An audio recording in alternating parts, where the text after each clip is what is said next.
Bringing you the latest news from Bucks County, this is the Courier Times Update with Rachel Canelli.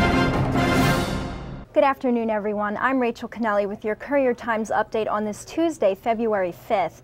We begin with news that broke late last night. A Bucks County jury has found 28-year-old Michael Pooh Brooks guilty of first-degree murder in the death of 33-year-old Daniel Buchanan of Bristol Township. It took jurors 6 hours to decide the Willingboro, New Jersey resident's fate in the 2007 June slaying. Courts reporter Lori Mason Schroeder has a story and video on our website where she talks to the attorneys involved and also gets an emotional reaction from the victim's father. I'm glad they did find him guilty of first-degree murder. Now I know I can, get on with my life now. We feel like the physical evidence clearly showed that the Commonwealth's witnesses were wrong in what they testified to. What does first degree mean? It means that they found that Michael Brooks intentionally killed our victim in this case. And, we've argued throughout that that's what the evidence showed, and that's obviously what the jury found. Justice was served. Brooks won't be formally sentenced for 30 days, but he's facing life in prison with no chance of parole. And our very own Lori Mason Schroeder has another story online about a Bucks County court official who has lost his job after allegedly creating and serving fake subpoenas. George Fox, a former Tullytown councilman, was dismissed last week after a 3-month probe. District Attorney Dave Heckler says Fox brought a subpoena to Farm and Home Oil on Levittown Parkway in Tullytown in September and demanded to see surveillance footage. He was trying to see if signs for a Tullytown-based website that he supports were being removed from the Parkway Greenbelt. Fox said he plans to fight to get his job back. Residents gathered at Our Lady of Grace Church in Pendel for a candlelight vigil to pray for 16-year-old Matthew Cruz. A sophomore at Neshaminy High School, Matthew is in serious condition after that weekend bus crash in Boston, which injured dozens of Bucks residents.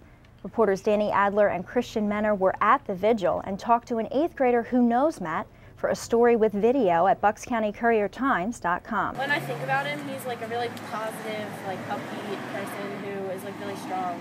Students from several of our school districts were hurt in the crash, but this is the 3rd tragic event Neshaminy has had to endure in the past few weeks. 2 other students were struck and killed by trains in separate incidents. Residents are using the Twitter hashtag #StayStrongNeshaminy. They also collected money to give to Matt's family.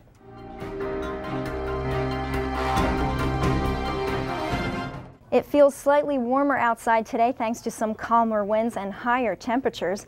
We'll see clouds with a high near 38. There's another chance of some light snow again tonight before 1 a.m. with the low around 30 degrees.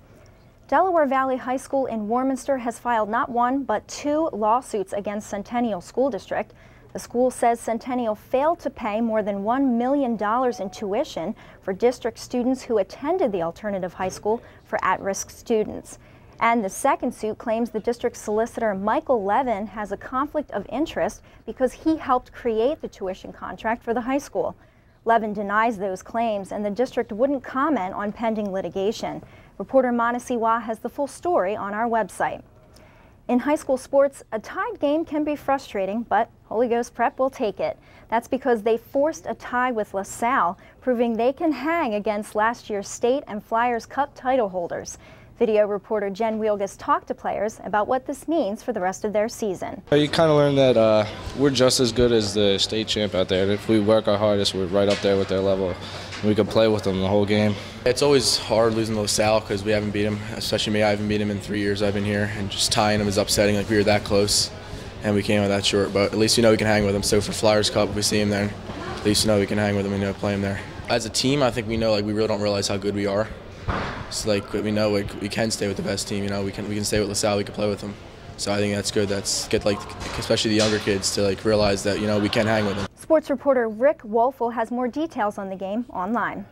Spring training is almost here, and our very own Kevin Cooney has the scoop for you and preview videos at buckscountycouriertimes.com.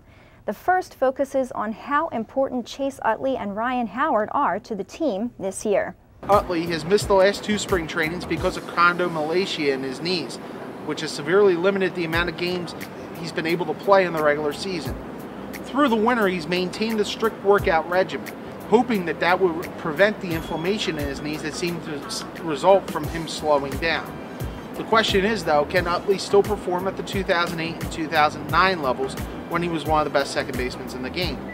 Howard is 1 year removed from an Achilles tendon rupture at the end of the 2011 National League Division Series loss to the Cardinals. He came back in July, had showed signs of being the old power hitter, but was marred by a severe limp. Phillies officials insist that he'll be 100% by opening day, but can he get back to the 40-homer, 120 RBI machine that drove this team during its championship run? You can see Kevin's full video starting tomorrow. We'll also have a Phillies preview package in the paper and online on Sunday. Here's a look at what we're working on in the newsroom. Bucks County commissioners could vote Wednesday on a proposal to forego construction in some areas of the 5th floor of the new Justice Center. That could save $300,000. County reporter Jim McGinnis is taking a look at that for you. Insanity or a dumbbell defense? The defense attorney for a New Jersey cop charged in a 2012 Doylestown standoff is planning to argue that his client was temporarily insane because he was withdrawing from steroids. Our Joe Chevalier is talking to medical experts for their opinion. And it's the Chinese New Year, and you can celebrate with recipes for oodles of noodles, shrimp toast, pork wraps, and steamed dumplings. Doesn't that sound good? You can find those delicious recipes in our food section. Keep checking BucksCountyCourierTimes.com for all of these stories and more. And for all the latest local news, I'm Rachel Canelli. Thanks for watching and have a good day. More than 1 million meals have been served here at the Bucks County Emergency Homeless Shelter. Like any other home, this kitchen is the heart of this shelter, and it's in desperate need of some long overdue TLC. That's why Family Service Association, Comcast, the Courier Times, and Intelligencer newspapers are teaming up in a campaign asking you, Bucks County, to buck up. There will be collection boxes all across the county, so buck up, Bucks County. Let's take care of the heart of this shelter together so they can cook and serve 1 million more meals to those in need.